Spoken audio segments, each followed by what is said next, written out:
Saluton kai bonvenon alla lasta programo on Si Chui Serio. And for those of you who don't speak Esperanto, I've just said hello and welcome to the last program in the adventure of English. It's often argued that the modern world needs a common language with which to communicate. That's why Esperanto was invented in the late 19th century, with a dream of providing an artificial second language for all the people of the world. There have been numerous attempts at similar schemes, but none of them anywhere near as popular as the language which spread by natural selection through the 20th century, English. English can now claim to be a global language, more so than any other language in history.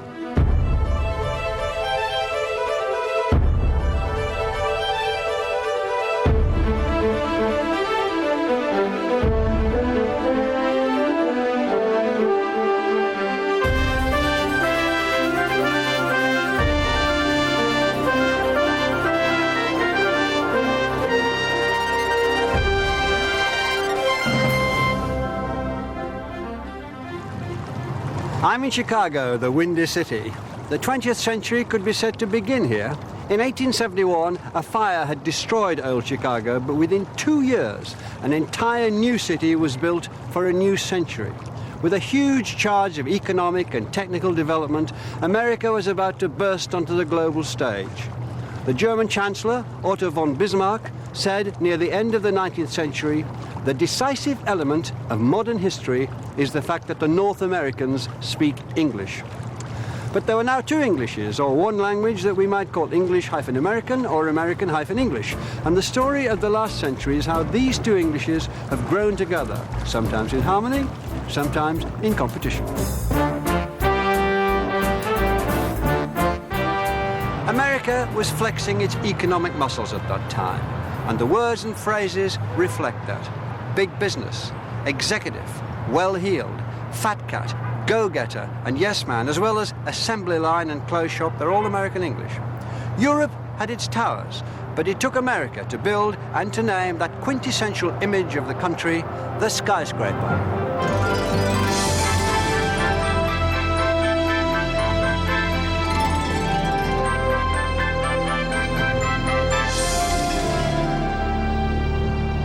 The first skyscraper ever was built here in Chicago in 1885. It's been knocked down, but this one was built soon afterwards. It's now the oldest one still standing in Chicago. Now, it's a hotel.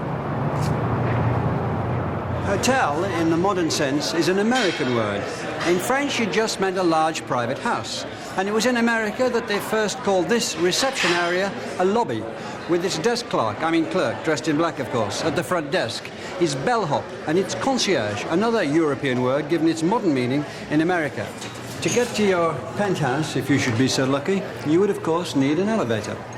English already had the rather less technical word lift, but as Oscar Wilde inevitably said, we have really everything in common with America nowadays, except, of course, language.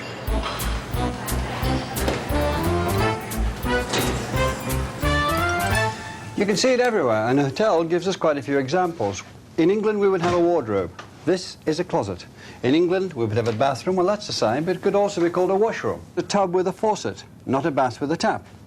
And when we go into the bedroom, well, at least that's the same word, we find that the window has drapes, not curtains. The bed has covers, not bedclothes. Instead of a dressing gown, here's a bathrobe. Beside the bed, there's a nightstand, not a bedside table. And somewhere, there's a trash can, not a waste paper basket. The British had long looked down on the way the Americans used the language. Coleridge thought the word talented was a vile and barbarous American word, but it was in fact English. Dickens noted how they corrupted the language with words like reliable and lengthy. There's always been some perhaps misinformed resistance to American words, but the Americans had never cared much for English opinion about their use of the English language. The poet Walt Whitman observed in 1888 that American English was the apotheosis of slang, A glorious new language, he said, reinvented away from the traditions and authority of British English. Hey, Mark, we got a problem. I don't have the chicken wings. I ordered them 2 days ago. Let's go for the wishbone omelet. Wishbone? Yeah. And with the omelet, you also get a corn muffin, a biscuit, or toast. You guys get growth. Right. Yeah. Awesome. You get apple maple or chicken andouille. The psychiatrist lifted, we should point out that the increase will not be any more than the savings. Right. Where they're writing over 2,600 in a quarter. Alrighty. In Britain, correct English was linked with manners, morals, and of course class. Just as one had to keep a straight bat and hold one's knife and fork correctly, so one had to use the right words. Use the wrong one and you could be caught out. Edwardian English abhorred flamboyance. When somebody wrote of Rupert Brooke, the young poet who died during the First World War, that he'd left Cambridge University in a blaze of glory, the poet's mother crossed out that melodramatic phrase and replaced it with a single word. It read, he left Cambridge University in July. In part, it was a case of British formality versus American informality. American was thought to be a classless version of English, and there were those in Edwardian society who found that idea difficult to tolerate. But the First World War would test and change most of that.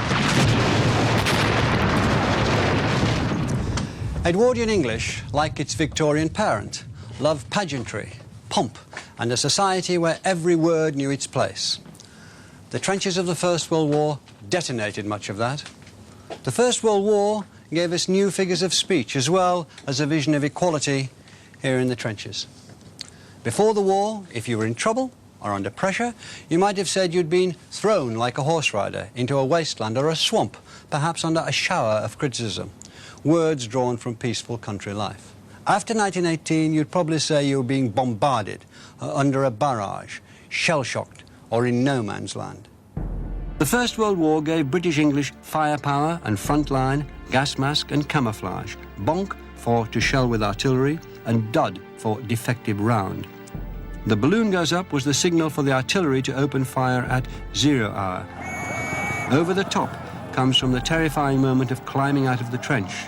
The biblical phrase, at the 11th hour, gained a new meaning from the time the final ceasefire was declared on Armistice Day. All terms from the very end of World War I. When the armistice finally came, more than the First World War was over. It underlined what was already a trend, the shift of power in many areas, including language, to America. While Europe had been burning, the USA had experienced massive industrial expansion. The factories of the northern states needed new workers, and the poor of the South, many of the descendants of former slaves, saw the opportunity they offered and moved in. The migrants, overwhelmingly black, came along tracks like these and railroads like these. They came to the cities of the North, cities like Chicago, pounding with growth then and pounding with growth now. And they changed America. They also changed the English language. In the 19th century, almost all Afro-Americans had lived in the South. By the end of the century, 95% were up in the North. And they injected a new energy into the language. They brought African speech, African rhythm, new vocabulary. We're gonna boogie. We're gonna boogie. We're gonna boogie. We're gonna get in the groove. We're gonna do these boogie blues. What brought black and white together and put black speech into mainstream American was music. First jazz, then blues. New words and expressions started to accompany the soundtrack of what America is perhaps best known for, popular culture. Today, the language would be unimaginable without its colonization by words and expressions of black and African origin. The very words jazz and blues arrived from Afro-American speech at the beginning of the century. The African word hippie-cat, meaning attuned to the environment or with his eyes open, gave us hepcat and later hip and cat. Later still, of course, its meaning grew to include the idea of hippie. White American embraced black American speech when people started to dance the hoochie coochie, and then the cakewalk, the shimmy, jive, and boogie woogie. We're gonna boogie, woogie, woogie, woogie, woogie, woogie all night long. We're gonna boogie, woogie, woogie, woogie, woogie, woogie all night long. And perhaps it was the sex in black music that seduced white America. Jazz itself may originally have been a word meaning to have sex. Later on, rock and roll certainly was. Jelly roll, cherry pie, and custard pie were all words for the female organ. Shack up, in the sense of living together, comes from black speech at this time too. Black American expressions are now so mainstream that it's forgotten almost all Americans, and very many British, including almost all youth, now speak some sort of black. Young people want to be cool or bad, which was first recorded as meaning good in America in 1928. Others might want to be groovy or mellow, which came from melody in jazz circles in the early 40s. Square is out, but it may come back. Gonna get in the groove, we're gonna do these boogie blues. Boogie. Thank you. Thank you. It wasn't just black words flooding into American English in the early 20th century. Around that time, the country's population nearly doubled in just 30 years, mainly due to incomers from Central and Eastern Europe. As more Europeans migrated here and began to speak English, words from their own languages came with them. And American English, like English before it, was ready and able to soak them all up. And what was once foreign now sounds apple pie American English. If this coffee had been really hot, someone might have said ouch, from the German word ouch, A-U-T-S-C-H. As well as hamburger and frankfurter, the Germans gave us words like wanderlust, seminar, dumb for stupid, and even the game of poker from the German Potschen. Bum, meaning tramp, comes from bummler, a good for nothing. Hold on from halt an, and so long from the German so lange. So lange itself may have originally come from the Yiddish shalom. Bagels, lox, pastrami, and borscht became part of our nosh, another Yiddish word. Soon, German and Yiddish speech patterns flooded the language, and by the end of the century, we would all quite naturally be using turns of phrase such as, am I hungry? I'm telling you. Now he tells me, could I use a drink? I should worry. And there was plenty to worry about in the 1920s. The prohibition of alcohol encouraged gangsters, and in a garage on this unremarkable site, 7 men were mown down by Al Capone's mob in the notorious St. Valentine's Day massacre. It was a time of racketeers and hatchet men, of goons and finks. If you took the rap for a heist, you might find yourself in the can or even in the hot seat, especially for a hijack with a submachine gun. A woman was a chick, a bimbo, a broad, or a babe, and a telephone was a blower. We learned not to spill the beans, or we'd be taken for a ride, and to avoid gimmicks and pranksters, junkies, pushers, and the fuzz. And when we drank hooch, we had to watch out for a Mickey Finn. Gangsters are forever linked with the movies, never more so than here. John Dillinger, the FBI's public enemy #1, was gunned down as he left the Biograph movie theater in 1934. He was fingered or betrayed by his companion, the notorious Lady in Red. She's still here.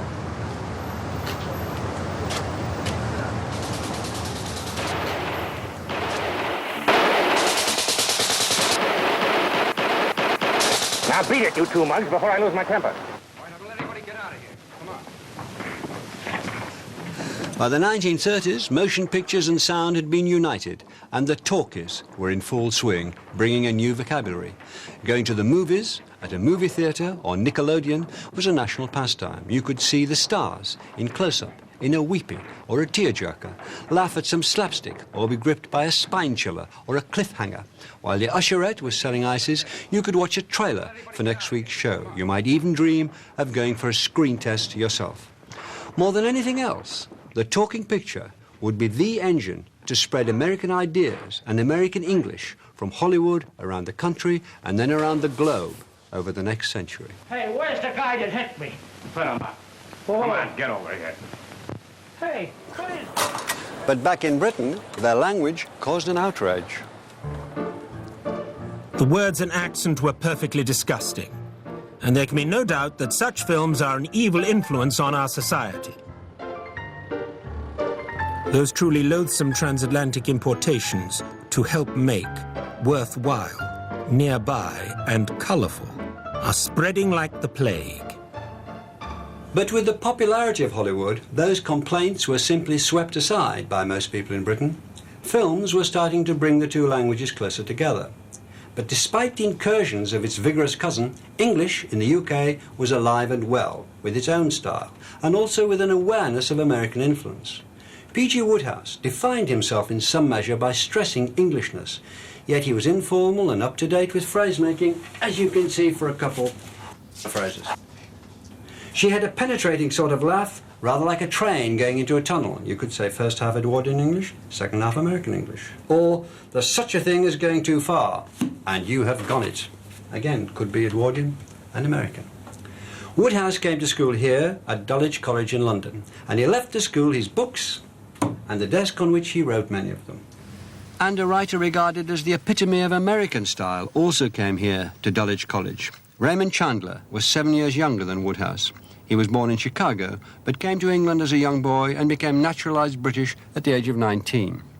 From the Edwardian playing fields of Dulwich College came Blandings and Jeeves in a timeless England, and the mean streets of LA and Philip Marlowe in a timeless America. Marlowe's the name of a house at this school. Just as Woodhouse played with British English, Chandler played with American English, making it elegant but tough.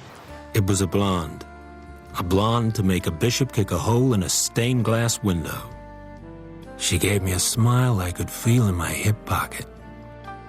In the year Chandler published the entertaining American prose of Farewell, My Lovely, Hitler was preparing to invade England and make German the common language of Europe. Different situations make different demands on a language. We shall go on to the end. We shall fight on the seas and oceans. We shall fight in the air. We shall fight on the beaches. We shall fight on the landing grounds. We shall fight in the fields and in the streets. We shall fight in the hills. We shall never surrender. This is part of Churchill's war rooms, underground, behind Downing Street. And from this desk, he made his broadcasts to the nation. In 1940, Britain stood alone against Hitler. Winston Churchill made a speech which drew on the deep historical roots of the English language. It's a masterpiece of rhythm and rhetoric. Churchill had studied the speeches of Elizabeth I, and this has the same resolve as her words at Tilbury, which inspired the English to repulse the Spanish Armada. And it digs deeper into the history of English. All but a handful of words here can be traced back to Old English, the key vocabulary. We shall go on to the end. Fight, strength, island, landing, ground, field, street, hills, and never had all been part of English for more than 1,000 years. Churchill was rallying some of the country's oldest words to the fight. Not to the battle, that was a French word. And surrender, too, is a French word. The hostile Nazi invasion never came, but in 1942, a friendly American one did. The Yanks are coming, the Yanks are coming. Nothing could reverse the effects of such sustained exposure to American English. The GIs introduced words like beef burger, crew cut and disc jockey, gizmo, gobbledygook, pin-up and GI bride. And we won't come back till it's over there. But the traffic was not all one way. The Americans published this book, A Short Guide to Great Britain, the War and Navy Department, Washington, D.C., for all their troops in this country. It's very friendly and, I think, acute about the British. The British are reserved, it says, but not unfriendly. Then it describes it. Don't show off, it says. The British dislike showing off. Don't say you've got too much money. You've got much more than the British, and don't show off about it. They learned how to eat. They learned that French fries were chips, and a smoked herring was a kipper. They learnt that bowling alleys and 10 pins were skittle alleys with 9 pins, that a 5 and 10 store should be called a bazaar, and that instead of OK, they should say right-ho. And they were told, the British are tough. Don't be misled by the British tendency to be soft-spoken and polite. The English language didn't spread across oceans, mountains, jungles and swamps of the world because these people were panty-waists. Panty-waist. That's American English for what the British would have called a sissy. By 1944, on the eve of D-Day, 1.5 million United States soldiers were billeted around Britain. The Americans eventually returned home. But the language they brought with them has stayed ever since, and English was massively enriched.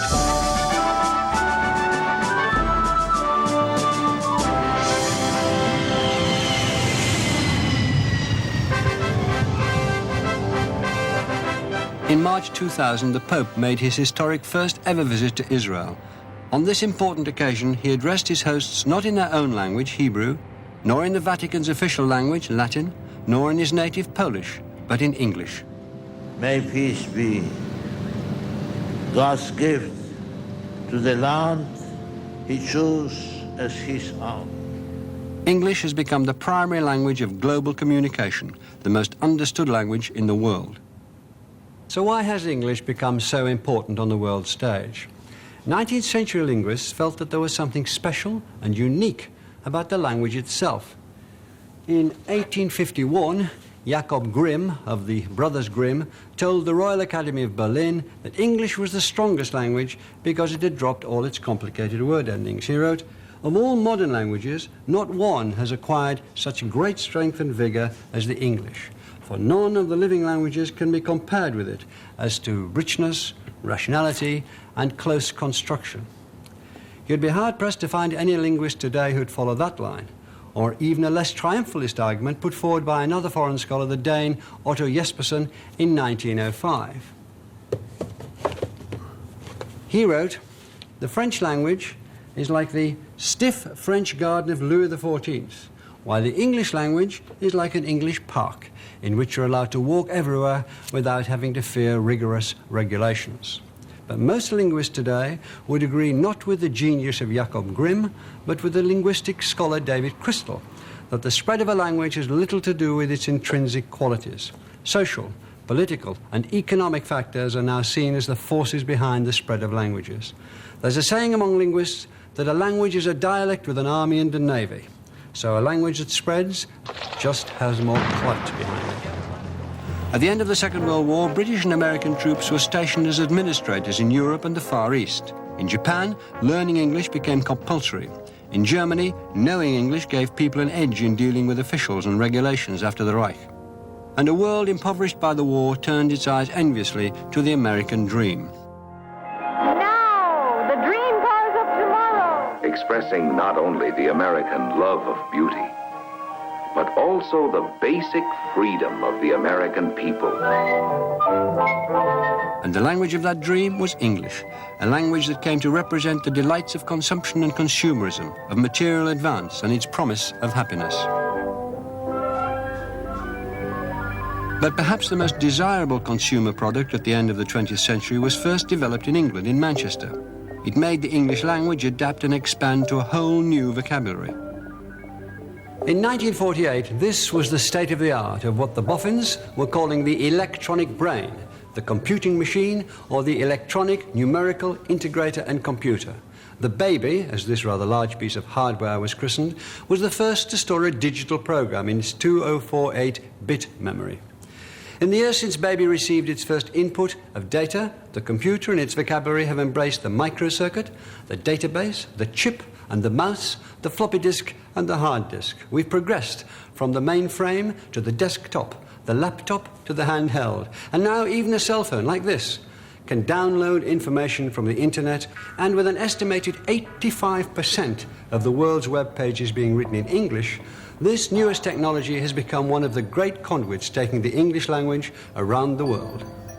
With the dollar leading the world economy in the latter part of the 20th century, English became the most significant trading language. Global trade in English is reckoned to be worth over $4,000 billion. That's 3 or 4 times as much as the next richest languages, Japanese and German. Though Chinese has more native speakers than English, trade conducted in Chinese is just 1/10 of the value of trade in English. Hello. Many design. Good pay now. Can choose what color do you like? I have a tie-dye and with pattern or plain color. Hello, you buy? There's an international rule that the seller speaks the buyer's language. If I want your money, it pays me to learn to talk to you in your language. It's the same on a larger scale, whether selling postcards to sightseers or raw materials to industrialists. English opens the purse strings. Here in India, some 40 million people speak English fluently, as if it were a first language, though mostly it's a second or third language. But it's reckoned that 1/3 of the population here have some sort of familiarity with the language, and that's over 300 million people. And that pattern is repeated around the globe. Wherever there's a population of English speakers, you'll find a much larger number of people who come into contact with it and have some knowledge of it, or at least learning it. Now is their time to relax and enjoy the program. In the second half of the 20th century, the number of people speaking English as their first language has doubled to nearly 400 million. though it's still not as many as the 900 million who speak Mandarin Chinese. English is national language, international language, so I study English. I can use English language to speak with other people. I want to earn much money. What I want to do today. However, there are another 500 million people around the world who are bilingual in English, or at least speak it fluently. It's here that the big expansion has taken place. The number has quadrupled in 50 years. But because of its usefulness as a second language, some 1,000 million other people are learning English in schools and colleges. Added together, that's about 2,000 million people, or a third of the world's population, who have some knowledge of English. It's an unprecedented expansion. English is now used as an official or semi-official language in over 60 countries around the world and plays a significant role in 20 more. English is now well established on all 6 continents, and it doesn't stop there, because in all sorts of ways, when nation needs to speak unto nation, they do it in English.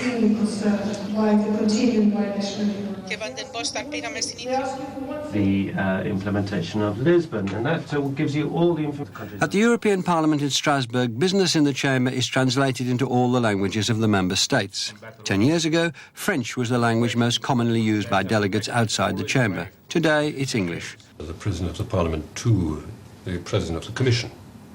Final European Parliament documents are translated into all languages, but it's the language they are drafted in that's changed.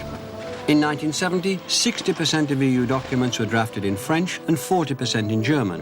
By 1997, 45% were drafted in English, 40% in French and 15% in other EU languages. English plays the leading role, not just here at the EU, but in international bodies all around the world. The United Nations, NATO, the World Bank, and hundreds of other associations. English is important even when it's not the natural language of the major players. It's the only official language of OPEC, the Organization of Petroleum Exporting Countries. It's the working language of the European Free Trade Association, of the Association of Baltic Marine Biologists, the Asian Amateur Athletic Association, the European Association of Fish Pathology, and the African Hockey Federation. Whatever country they come from, most medical journals are published in English, like this one, the Japanese Journal of Biochemistry.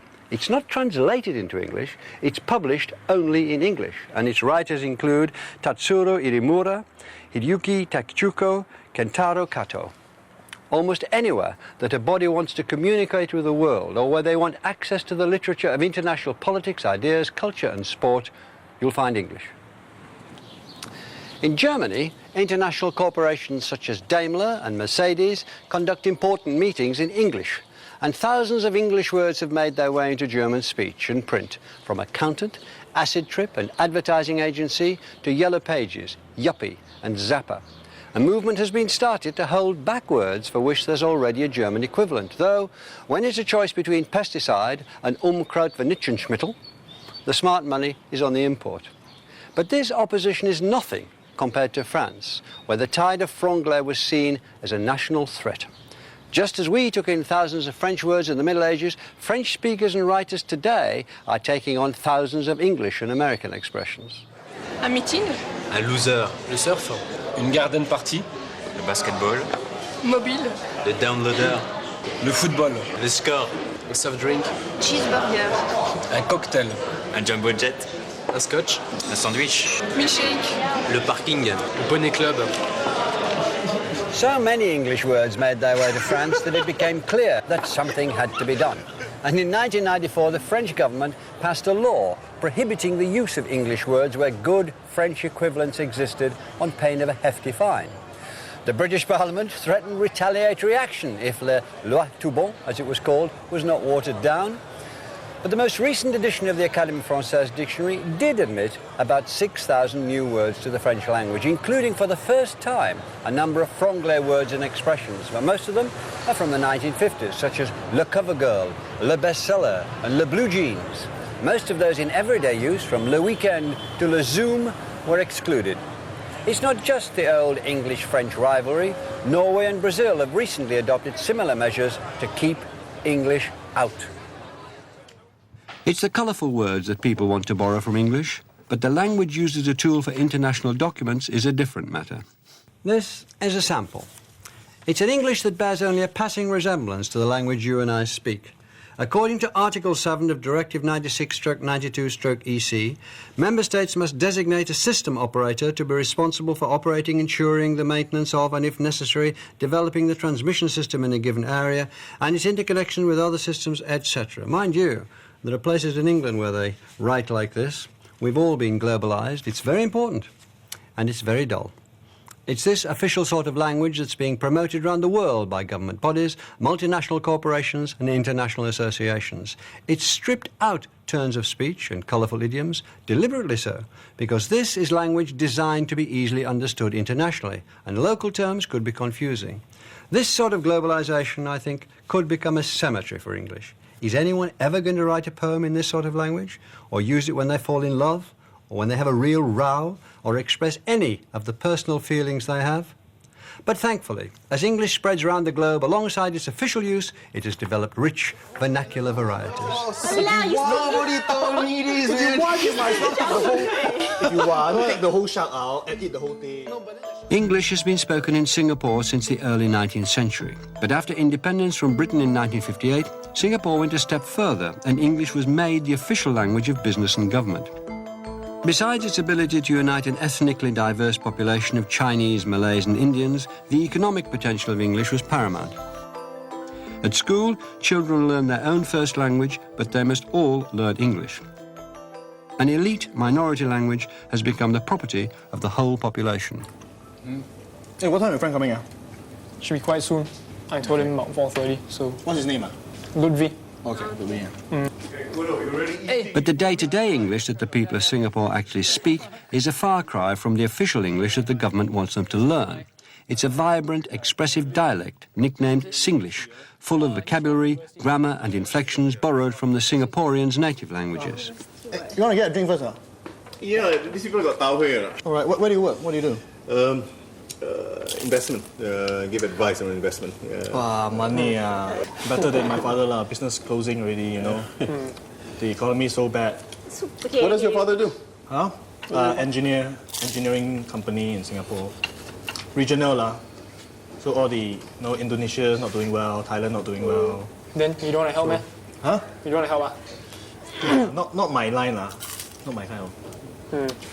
But he's your father, ma. I know. There's like, have to. He brought you up there. But he said never mind. So okay, bro. And this may be the irony of the global spread of English. The more widely it's spoken, the more it may fracture into local dialects, which become increasingly mutually unintelligible. People will make English their own, and in doing so will make it something else. This has happened before to Latin, which broke into French, Italian, Spanish, Portuguese and Romanian. But English has always embraced variety and change, and it still does. And in the final part of our final programme, I'll be looking at how English is behaving now in this country.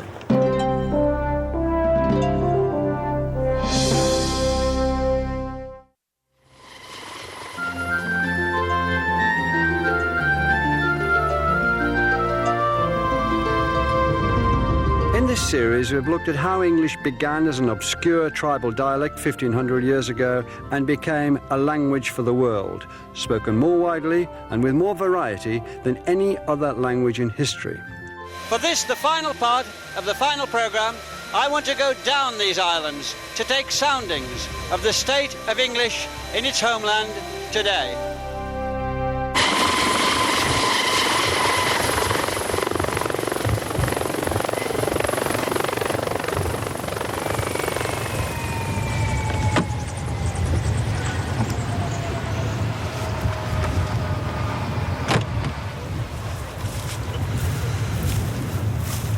When English came here in the 5th century, it began to push the Celtic languages to the fringes, to the margins, to Wales, of course, to Cornwall, and here to the Outer Hebrides. And in all those places, it's hung on. I'm on Ness, at the northern tip of the Outer Hebrides, and the language around here, spoken by almost everyone, is Scots Gaelic. It's one of UNESCO's endangered languages, but so far, it's hung on almost miraculously. But now, after 1,500 years, it's facing its biggest battle ever against the still relentless advance of English. Sjarnig skinjer I tøvena, skun chori lavoteren go. Skurin der glasse fjær, skun giach I fjærer fjegevorn. Skoin bracht an Did you have English and Gaelic when you went to school in Barvis Primary School? I can't remember, but I don't think I had one word of English. This traditional Hebridean village was abandoned 30 years ago. The local population are now bilingual, but these adults grew up speaking only Gaelic and had to learn English at school. Yeah, I think we could count to 10, I would think, and part of the alphabet, but it wasn't a totally strange language to me, as I remember. Will we have a seat? Yeah, why not? I think I was totally bilingual by the time I left secondary school. My grandfather's generation would speak English in a way different from what we would. We were very conscious that they were... Like a literal translation? Yeah, that they were, as we would put it at that time, that they were less advanced in their use of English yes, that's true, than we that's were. True. They were thinking in Gaelic. There's still some of that today in the town. Yeah. That it's after being aroused, after talking to somebody, or after being somewhere. Yeah. And there's the yourself and myself. Yourself. The use of yourself. Yeah. When two people would meet, they would say, it's yourself. Yes. Yeah, you feel like saying no. Yes. Although youngsters nowadays, they've got whatever transfers across from the media, but... If you're talking about something like pop music or something in the media that you've seen, you're not going to talk about it in Gaelic when it's been in English that you've actually seen it. But there's words in Gaelic which describe the situation so much better. For example, Cianalus is it's more than homesickness.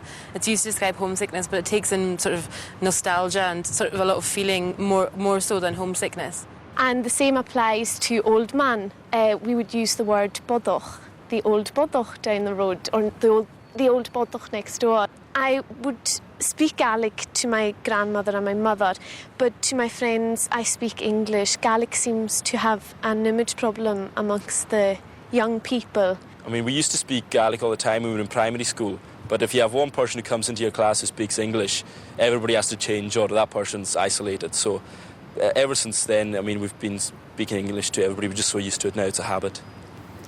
The English spoken here still has the tang of the Gaelic, but its edge is getting duller. It's sounding more and more gradually like the language of the mainland.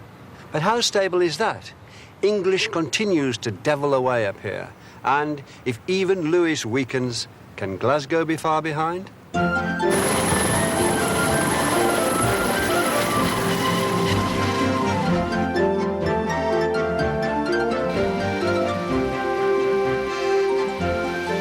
Glasgow has some of the most distinctive voices in Britain.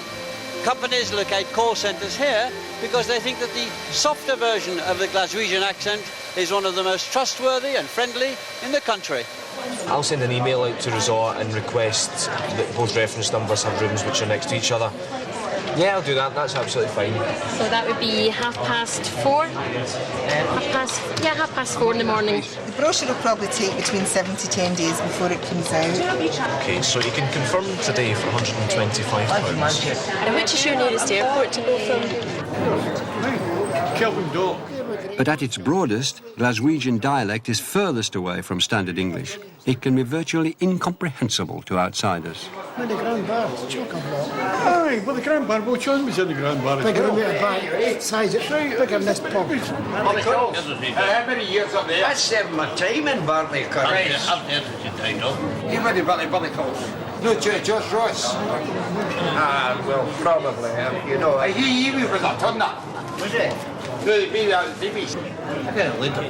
Many dialects have eroded to the extent that they're just accents, but other dialects have retained their distinctive nature. Glaswegian is a dialect which is made up of actually two different forms of English.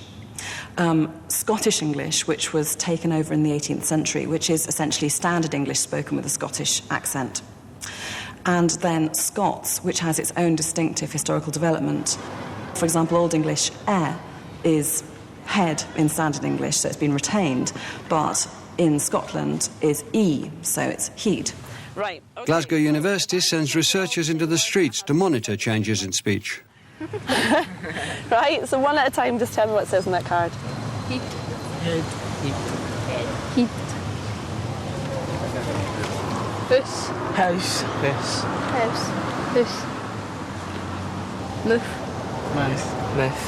Myth. Myth. Old English oo is still in Scots today, so they say mooth. What about the accent? Does that also change over time?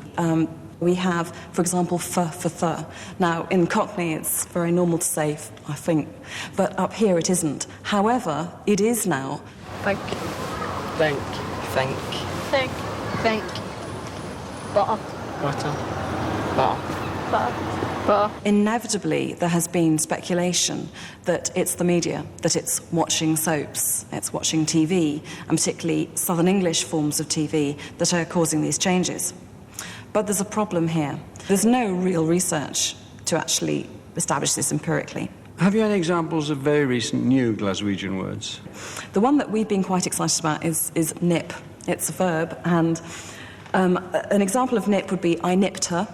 I saw her nipping him. Can you think of any words that you use in Glasgow that nobody else uses? Nip. Nip. Yeah? What does nipping mean? In the back. We don't exactly know what nip means. It seems to mean something like kiss or snog, probably get off with. There's a lot of talk about this particular time, the last 25, the last 50 years, being the period when regional accents retreated and began to die. What evidence do we have for that here? An accent is actually a combination of features. And so you can change certain features in the same way in Glasgow and in Reading. But because the original combination of features that you started off with in Reading and Glasgow were different, although you have the same changes for some of the features, the rest of the features are quite different. So the resulting mix will remain distinctive. So my feeling from looking at Glaswegian at the moment is that actually Glaswegian will retain its distinctiveness. As we've looked back at the adventure of English, we've steamed through centuries, and so we've been able to see sweeping changes in the vocabulary and the way it was used. But many changes in language have happened over a long period and in small steps, word by word and sound by sound. So when we look at the way language is changing now, all round us, it's not so easy to see the bigger picture or where the changes are leading, which currents or influences will mark out the future. One of the greatest causes of change in English has been its encounter with other cultures and other tongues. And these encounters are still happening today. My next stop is Bradford to see this in action.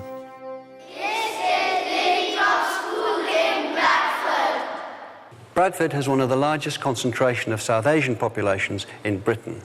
There are about 1.7 million who have come to this country from South Asia, from India, Pakistan, Bangladesh, making it the biggest ethnic minority. Many of those who came in the first instance didn't speak English, but as their children were born here and went through the British school system, they did speak English. They do speak English, at school at least. Here, they speak Yorkshire English. Welcome to the tale of a delicious adventure in a wonderful land. Kate, not that. The name would tell much either way. She barely comes into the story. But if wishes were fishes, I'd bet we'd all throw them back. The first language of these children's parents and grandparents is usually Urdu or Punjabi, and that's often the language that the children speak at home. And these languages have greatly complicated and enriched the Yorkshire English they speak at school and on the streets. I speak half English and half Punjabi when I'm talking to my mates. If I know I can't say this word in English, I will say in my own language. Kasme means I swear, like, I swear I won't do that again. I found with my white friends and, you know, like accidentally I will say, Kasme, I really did this. And they say, what is Kasme? Then I'll say, it means I swear, you know, I'm being honest. When they use the word kasme, it's quite funny the way they say it. They'll go, kasme, that happened. You know, they'll use the language as well, very differently as well. They walk up to you and you say, or, say what's happening, and then they pick you up, or what's happening, but they don't know they're saying the same thing. Or means what's happening, then they say, or what's happening in the same sentence. The only, Punjabi word we use when we're texting is or. The rest is all short English that you probably use when you're on the internet sending a message. English is borrowing, adopting, changing, altering words all the time, as we've seen throughout these programmes. It's a massive job keeping track of them, being, as it were, the keeper of words. If any one body deserves to be called the keeper of the English language, it's the Oxford English Dictionary, and that's my next stop.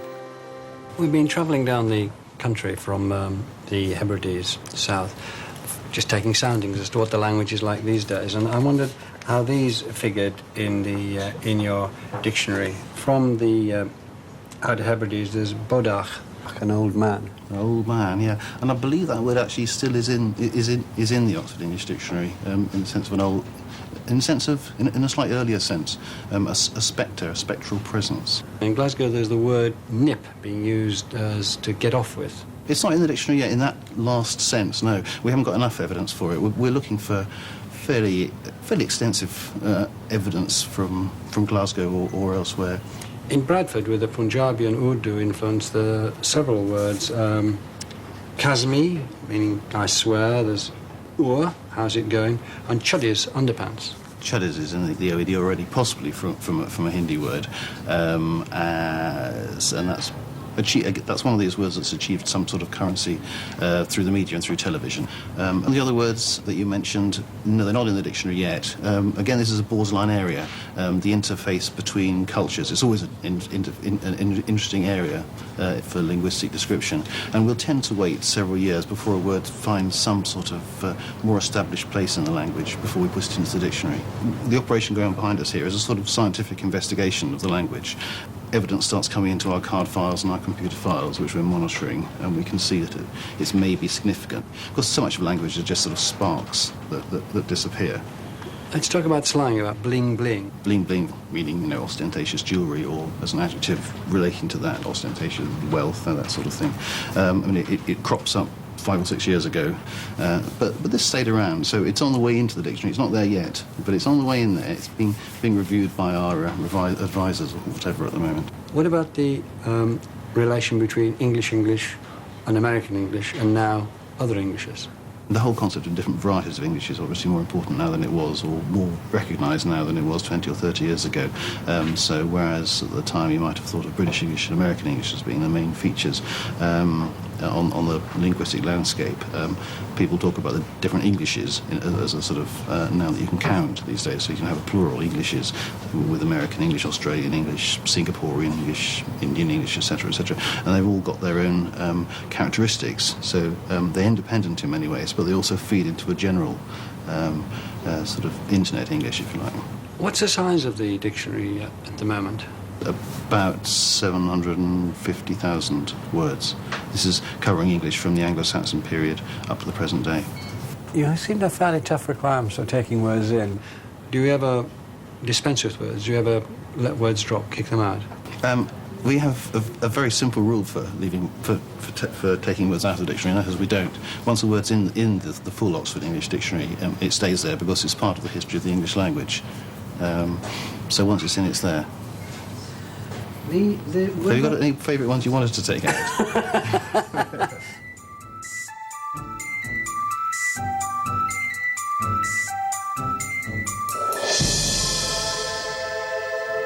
The adventure of English began 15 centuries ago, when invading Germanic tribes brought their dialects here from mainland Europe.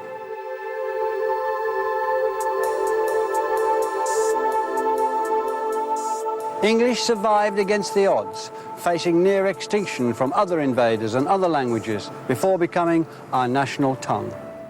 Over the last 5 centuries, as we've seen, settlement and subjugation, industry and imperialism, armies and art have combined to make it a language not for this country alone, but for the world. But the adventure has already gone even further.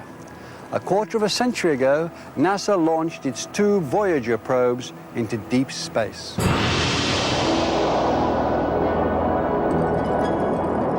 At the end of 2003, they're heading out of our solar system in the hope of contact with unknown forms of life. Each probe carries a gold-plated recorded disc designed to last for 1,000 million years in space, and on each disc there are brief greetings in 55 of the planet's languages. The only long message recorded by the then Secretary of the United Nations, Kurt Waldheim, is in English. I send greetings on behalf of the people of our planet. We step out of our solar system into the universe seeking only peace and friendship, to teach if we are called upon, to be taught. English is on its way to the stars. But the story of English has also been one of constant changes in the language. It's never stood still, as we've seen. So if, 1,000 years or more in the future, people meet life from other planets who've learned their 20th century English from Voyager, it'll sound as strange and archaic to English speakers here in the future as the earliest Anglo-Saxon does to us today. What? We gardena in Yardawum, Theod Kuninga Thrumge Frunon, Hutha Athalingus, Ellen Fremedon. In the beginning was the Word, and the Word was with God, and the Word was God. And the Word was made flesh, and dwelt among us. The Adventures of English is available as a DVD, audiobook and book at Dymocks and a DVD at JB Hi-Fi.